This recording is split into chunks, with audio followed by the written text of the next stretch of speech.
অনেকদিন পর তোমাদের সামনে নিয়ে চলে ছোট্ট একটা ভিডিও। ভিডিওটা পুরো দেখতে থাকো, খুবই ভালো লাগবে। চলো ভিডিওটা স্টার্ট করা যাক, ভিডিওটা দেখতে থাকো। চলে বন্ধু, সেটা নয়, কথাটা হচ্ছে এটা যে অনেকদিন পর কিন্তু আমরা কাজে চলে এসেছি, কিন্তু সত্য অনেকদিন পর কিন্তু এসেছি। অনেকদিন কিন্তু ভিডিও করা ছেড়েই দিয়েছি, কারণ ভিডিও করতে ভালো লাগে না। কারণ তোমাদের জন্য তো কি আর করবো, তোমরা ভিডিও দেখছো না, লাইক করছো না, কমেন্ট করছো, এই জন্য ভিডিও করা প্রায় ছেড়েই দিয়েছি। আজকে কিন্তু কাজে এসেছিলাম সেলিম আর আমি, আর তেমন কিছু কাজ না, ছোট্ট একটু কাজ, তো হালকা একটু কাজ, সেই জন্য কিন্তু আমরা দুজন চলে এসেছি কাজে। আজকে কাজটা করতে করতে ভাবলাম একটু ভিডিও করিনি, কারণ অনেক দিন তো হয়ে গেল তোমাদেরকে ভিডিও ছাড়া হয় না, তো সেই জন্য ভাবলাম তোমরা তো দেখবে, তাই একটু ভিডিও করে নিলাম। মনে প্রশ্ন একটাই যে আমি কি বলছিলাম, তো চলো আমি কি বলছিলাম সেটা শুনে নাও।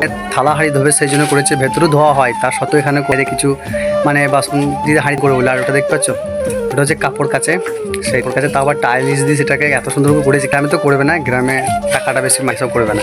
এটা হচ্ছে শখটা এদের, মানে প্রচুর সুন্দর একটা জিনিস, হয়তো বাড়িটা সুন্দর করে করার পর। বন্ধুরা, আমরা কিসের জন্য এসেছিলাম সেটা তো তোমরা বুঝতে পারছো। এবার এখানে কাজে মানে খুবই মজুরি, মানে একদিনের মাইনে কিন্তু খুবই, কারণ আমাদের গ্রামে কাজগুলো অনেক কম, কিন্তু এখানে কিন্তু একদিনে যেটা কাজ করবে গ্রামে কিন্তু 4 দিন হয়ে যাবে। বন্ধুরা, যে কাজে এসেছি সকাল 10টায়, 10টা থেকে যে মানে 1 বস্তা সিমেন্টের কাজ, সেটাও কিন্তু আমরা শেষ করতে পারিনি। কি বলো, মানে এত দেখতে পাচ্ছ, এটা হচ্ছে কাপড় কাচের পাশে, এটা হচ্ছে থালা হাঁড়ি বাসন মাজার জন্য করা হয়েছে। তো ভেতরে আছে ড্রেসিং এ, তারপর তবুও কিন্তু এটা করলো অনেকজন। তখন এটা সেলিম হচ্ছে, মানে উপরে শেষ ফিনিশিংটা দিচ্ছে, আর এটা তো হয়ে গেল। আমরা কিন্তু যেটা দেখতে পাচ্ছ ওটা কিন্তু আমরা গেতে প্লেস্টার করে, টাইলিশটা কিন্তু আমরা দুজনেই লাগিয়েছি। দুজন লাগিয়েছি বলতে আমি হেল্পার করছিলাম, আর সেলিম কিন্তু লাগিয়েছে, কারণ আমিও বসেছিলাম। কাজ তোমরা বুঝতেই পারছো, এই কাজটা কিন্তু দুজনকে লাগে না, তবু কিন্তু সেলিম একাই করেছে, আমি কিন্তু একটু করে হেল্প করছিলাম আর কিন্তু বসেছিলাম। সেলিমের বাড়ি হচ্ছে মুর্শিদাবাদ। যাই হোক, সেলিম ভাই কিন্তু খালি বলছে তুমি শুধু একটু হেল্প করো, তো তাও বাকিটা আমি সব একাই করে দিচ্ছি। তো যাই হোক, আমি একটু হেল্প করছিলাম, বাকি কিন্তু কাজ সব একাই করেছে। আমাদের কাজ প্রায় শেষের দিকে, কারণ শেষ ফিনিশিংটা সেলিমই দিচ্ছে, আর আমি কিন্তু একটু ক্যামেরা করছিলাম। ভাবলাম চলেই যখন যাবে একটু ক্যামেরা তো করে নিই। যে দেখতে পাচ্ছ